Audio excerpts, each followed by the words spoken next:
Hello everyone, welcome back to another episode of Sharanya Diaries. So today is a very special day because I am finally going back to home. അപ്പോൾ ഇത്രയും നാളും wait ചെയ്തിട്ട് ഇന്ന് പോകുന്നതിന് honestly I am super excited. അപ്പോൾ എനിക്ക് ഈ video long ആക്കി എടുക്കണമെന്നാണ് ആഗ്രഹം, പക്ഷേ ഇത് എത്രത്തോളം ലോങ് ആക്കി എടുക്കാൻ പറ്റുമെന്ന് എനിക്കറിയില്ല.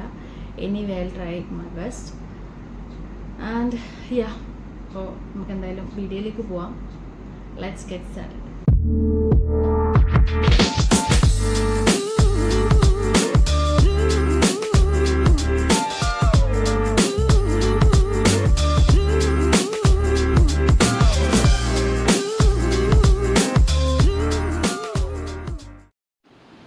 സോ നമ്മളങ്ങനെ നമ്മുടെ ലഗേജൊക്കെ എടുത്തിട്ടുണ്ട്. എന്നിട്ട് നമ്മൾ ജേർണി മെല്ലെ സ്റ്റാർട്ട് ചെയ്തു. Yes, straight to the airport. റോഡിൽ അത്യാവശ്യം നല്ല ബ്ലോക്ക് ഉണ്ടായിരുന്നു. കാരണം നമ്മളൊരു ആഫ്റ്റർനൂൺ ടൈമിലാണ് ഇറങ്ങിയത്. അതുകൊണ്ട് തന്നെ അത്യാവശ്യം നല്ല ബ്ലോക്ക് ഉണ്ടായിരുന്നു. അതേപോലെ തന്നെ നല്ല ചൂടും ഉണ്ടായിരുന്നു.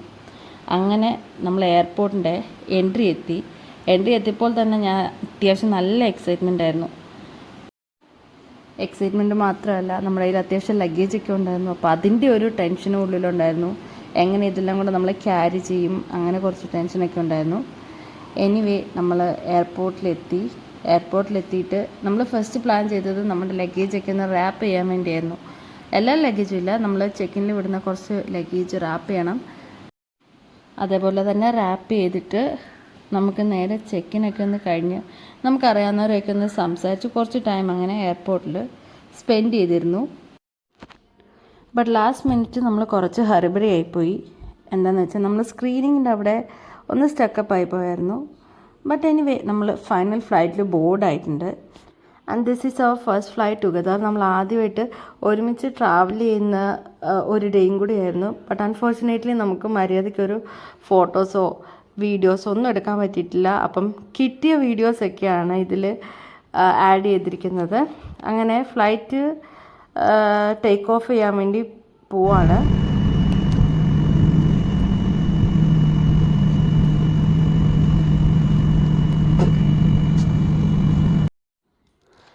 അങ്ങനെ നമ്മുടെ ഫ്ലൈറ്റ് ടേക്ക് ഓഫ് ആയിട്ടുണ്ട്. ടേക്ക് ഓഫ് ആകുന്ന ടൈമെന്ന് പറയുമ്പം എല്ലാവരും എക്സ്പീരിയൻസ് ചെയ്തിട്ടുള്ളതാണ്. ഭയങ്കര വേറൊരു ഫീലിംഗാണ്.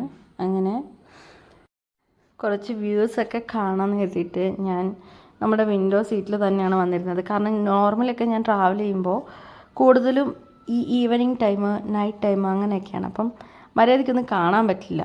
അപ്പോൾ ഈ പ്രാവശ്യം ആഫ്റ്റർനൂൺ ആയതുകൊണ്ട് തന്നെ എനിക്ക് അത്യാവശ്യം വ്യൂസൊക്കെ കാണണമെന്ന് കരുതിയിട്ട് അങ്ങനെ ഇരുന്ന് അത്യാവശ്യം നല്ല വ്യൂസും കാര്യങ്ങളൊക്കെ ആയിരുന്നു.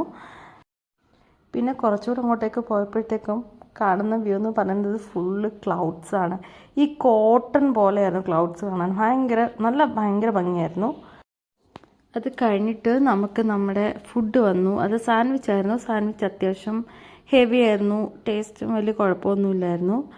പിന്നെ നമുക്ക് ബോറടിയായിരുന്നു. ഫുഡൊക്കെ കഴിച്ച് കഴിയുമ്പോൾ നമുക്ക് ബോറടിയായിരുന്നു. അതുകൊണ്ട് തന്നെ നമ്മൾ കുറച്ച് ഗെയിംസൊക്കെ കളിച്ചിരുന്നു. അതേപോലെ തന്നെ സംസാരം, പിന്നെ സംസാരിച്ച് അങ്ങനെ ഉറക്കം, അങ്ങനെയൊക്കെയായിരുന്നു നമ്മുടെ ഒരു ജേർണി എന്ന് പറയുന്നത്. കാരണം പുറത്ത് ക്ലൗഡ്സ് മാത്രമേ ഉള്ളൂ. അപ്പം പിന്നെ അങ്ങനെ തന്നെ കിടക്കുക, ഗെയിംസ് കളിക്കുക, സംസാരിക്കുക, ഇതൊക്കെ തന്നെയായിരുന്നു. പിന്നെ കുറച്ച് ഈവനിങ് ആയപ്പോഴത്തേക്കും നല്ല സൺലൈറ്റൊക്കെ ആ ഒരു ക്ലൗഡ്സിൽ കാണാൻ പറ്റുന്നുണ്ടായിരുന്നു. നൈറ്റൊക്കെ ആയപ്പോഴേക്കും ഔട്ട്സൈഡിലെ വ്യൂ എന്ന് പറയുന്നത് ടോട്ടലി ഡിഫറെൻ്റ് ആയിരുന്നു. അത് കാണുമ്പോൾ തന്നെ നമ്മളിപ്പം എത്താറാകുന്നു എന്നുള്ളൊരു ഫീലായിരുന്നു. And finally we landed. ഈ ഒരു മൊമെൻറ്റ് എനിക്ക് ഒരുപാട് സ്പെഷ്യലായിരുന്നു. But the best part of this all journey was finally seeing my family after being away from home. അവരെ കാണുന്ന ഒരു മൊമെൻ്റ് എന്ന് പറയുന്നത് ഹോണസ്റ്റ്ലി പ്രൈസ്ലെസ്. അങ്ങനെ ഫാമിലിയൊക്കെ കണ്ട് നമ്മൾ സ്ട്രേറ്റ് വീട്ടിലേക്ക് പോയി. പോകുന്ന വഴിക്ക് ഫുഡൊക്കെ കഴിച്ച് and finally home. So this was my little travel vlog. Hope you guys enjoyed coming along with me. See you in the next video. അപ്പോൾ bye.